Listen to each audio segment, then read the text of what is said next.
Imagina por un momento a un joven llamado David. No el famoso rey de Israel, no el guerrero, no el poeta de los salmos. Este es un David moderno. Tiene unos 25 años. Vive en una ciudad que nunca duerme del todo, pero que a esa hora, las 5 de la mañana, guarda un silencio particular. David está sentado al borde de su cama. Su alarma acaba de sonar por tercera vez. Afuera todavía está oscuro. La habitación está fría. Las sábanas siguen tibias. Cada fibra de su ser le grita que se quede ahí. 5 minutos más. Solo 5. No sería grave. Nadie lo notaría. Nadie lo castigaría por eso. Pero algo en su interior se mueve. Algo más profundo que la simple fuerza de voluntad. Algo que no grita, pero insiste. David se levanta. En ese gesto aparentemente insignificante hay más verdad de la que él imagina. Esa pequeña decisión matutina no es solo sobre levantarse temprano. Es un reflejo de un principio antiguo. Un principio tan viejo como las escrituras mismas. Ese principio se llama disciplina. La Biblia es el libro que ha atravesado milenios, imperios, guerras, revoluciones y cambios culturales. No es solo un texto religioso. Es un manual de sabiduría práctica para construir una vida que tenga peso, dirección y significado. Y si hay algo que sus páginas repiten, desde el Génesis hasta el Apocalipsis, es esto. El éxito verdadero no es accidental. No es suerte. No es casualidad. No es estar en el lugar correcto en el momento correcto. El éxito está profundamente entrelazado con dos pilares que rara vez se celebran en nuestra cultura moderna, la disciplina y el carácter. Proverbios 4:23 lo dice con claridad inquietante. Sobre toda cosa guardada, guarda tu corazón, porque de él mana la vida. Lo que eres por dentro termina definiendo lo que construyes por fuera. Siempre. Volvamos a David. Trabaja en una empresa de tecnología. Un lugar moderno, cómodo, bien pagado. La mayoría de sus compañeros llegan tarde, alargan los descansos, hacen lo mínimo indispensable para no meterse en problemas. Durante meses, David fue uno más. Era fácil. Era cómodo. Y, aparentemente, nadie lo notaba.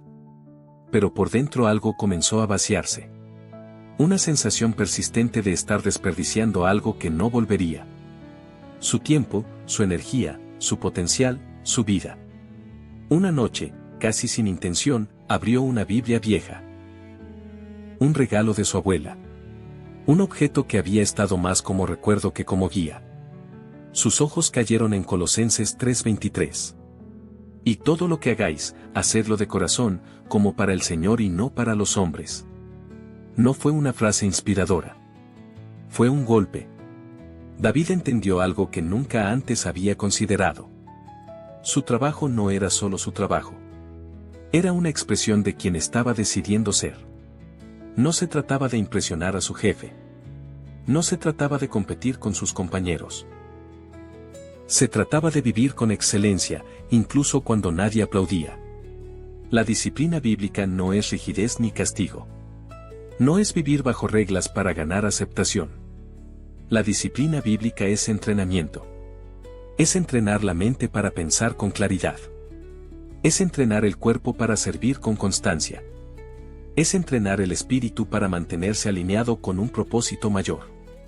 Pablo lo explica con una imagen poderosa en 1 Corintios 9. Compara la vida con una carrera. Los atletas se abstienen de cosas que no son malas en sí mismas, pero que podrían impedirles llegar a la meta. Y si ellos lo hacen por una corona que se marchita, ¿cuánto más nosotros por algo eterno? Incluso Pablo reconoce que la disciplina no es automática. Es una práctica constante. Un ajuste diario. Aquí es donde muchos se confunden. La disciplina bíblica no es legalismo. No es intentar ganarse el amor de Dios. El amor de Dios ya fue dado. Es gratuito. Es incondicional. La disciplina es nuestra respuesta agradecida. Es la manera en que administramos lo que se nos confió. Tiempo, habilidades, oportunidades, relaciones.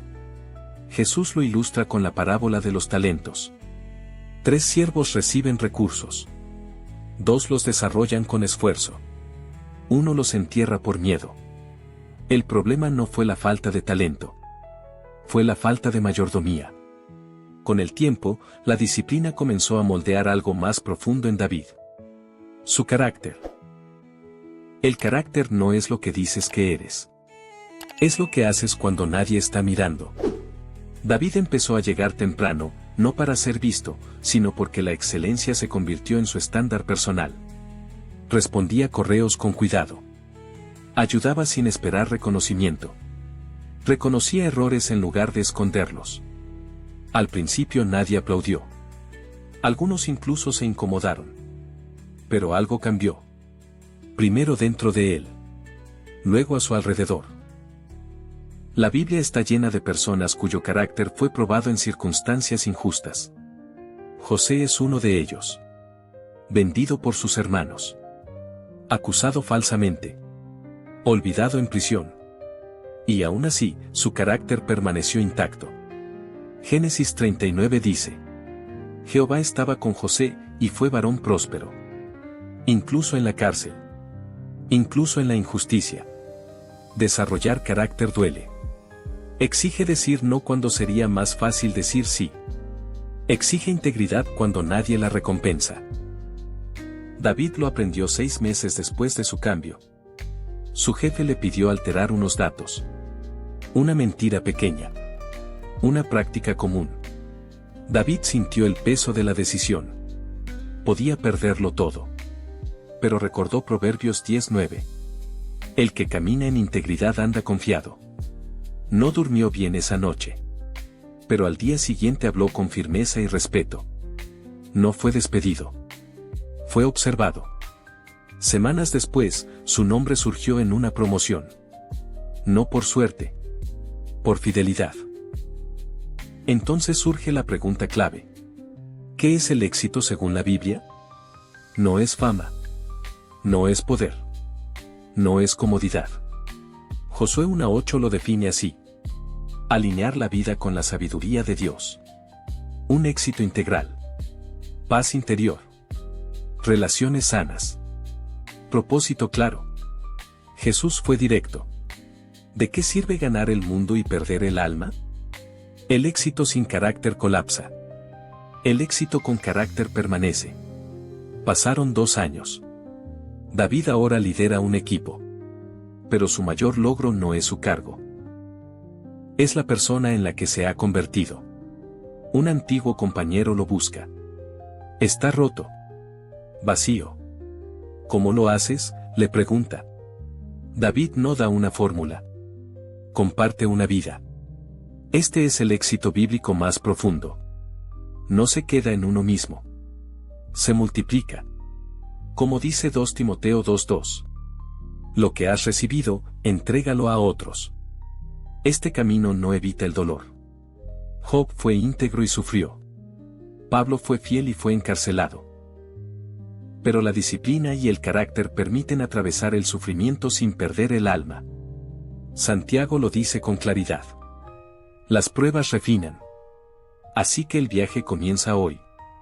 En lo pequeño. En lo invisible. En esa alarma. En esa palabra. En esa decisión incómoda. Proverbios 16:3. Encomienda a Jehová tus obras.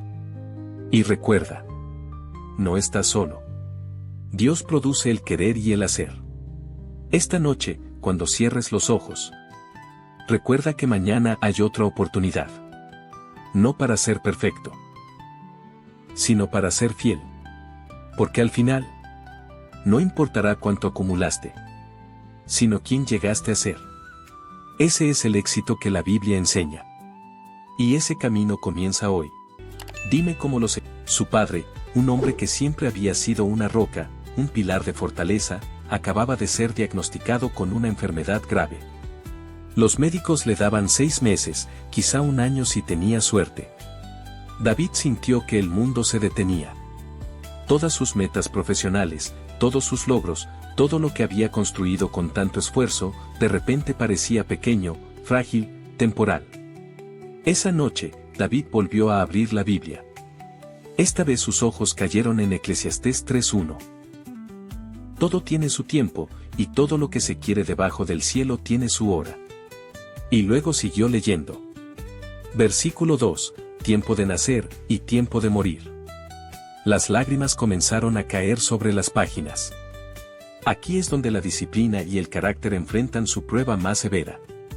No en los días de victoria, sino en los valles oscuros. En los momentos donde Dios parece silencioso. Donde las promesas parecen distantes. Donde el dolor es tan real que puedes tocarlo. David tomó una decisión. Usaría el tiempo que le quedaba con su padre con la misma disciplina y carácter con la que había aprendido a vivir su vida profesional. Cada fin de semana conducía 3 horas para visitarlo. No porque fuera conveniente. No porque tuviera tiempo de sobra. Sino porque había aprendido que la disciplina no es solo para construir carreras. Es para preservar lo que realmente importa.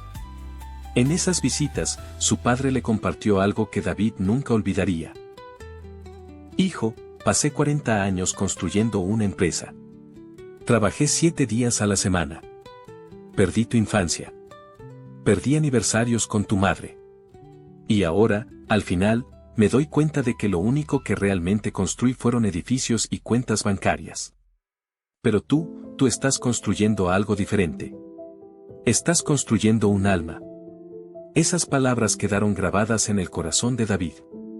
Porque revelaron algo profundo sobre el éxito bíblico que nuestra cultura moderna ha olvidado completamente. Jesús lo dijo con una claridad que corta como espada.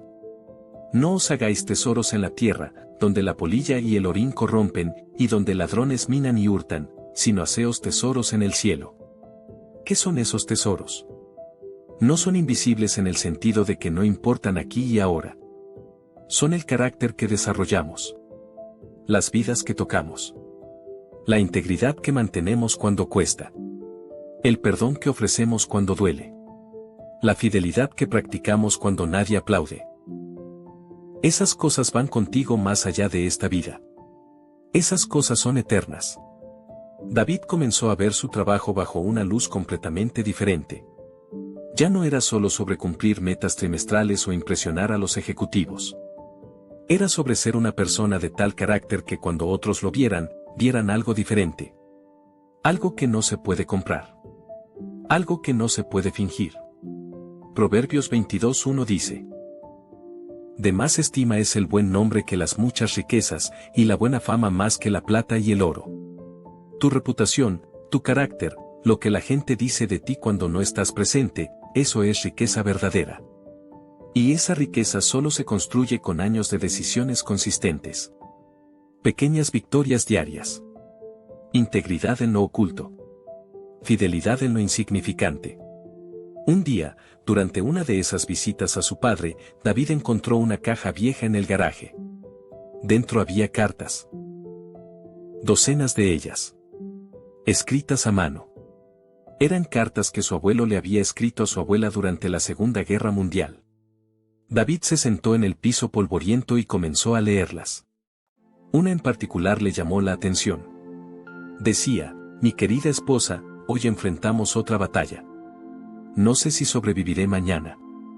Pero quiero que sepas que si no regreso, habré muerto siendo el hombre que prometí ser. Un hombre de honor. Un hombre de palabra. Un hombre que sirvió con dignidad. David cerró la carta y lloró. Su abuelo entendía algo que el mundo moderno ha perdido. El carácter es lo único que realmente te pertenece. Las circunstancias pueden quitarte la salud. Pueden quitarte la riqueza. Pueden quitarte la libertad. Pueden incluso quitarte la vida. Pero no pueden quitarte quien decide ser en medio de todo eso. Daniel lo demostró cuando fue arrojado al foso de los leones. Escogió la integridad sobre la seguridad. Escogió la fidelidad a Dios sobre la aprobación del rey. Y Dios lo honró. No evitando el foso, sino preservándolo dentro del foso. Los 3 jóvenes hebreos, Sadrac, Mesac y Abed-Negó, hicieron lo mismo frente al horno de fuego. Su respuesta al rey Nabucodonosor es una de las declaraciones de carácter más poderosas jamás registradas. He aquí nuestro Dios a quien servimos puede librarnos del horno de fuego ardiendo, y de tu mano, oh rey, nos librará. Y si no, sepas, oh rey, que no serviremos a tus dioses. Y si no.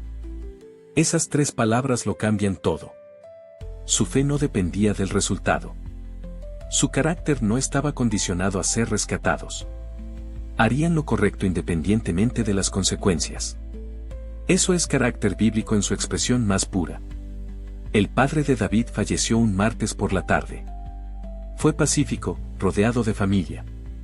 En sus últimos momentos, apretó la mano de David y susurró: termina bien, hijo.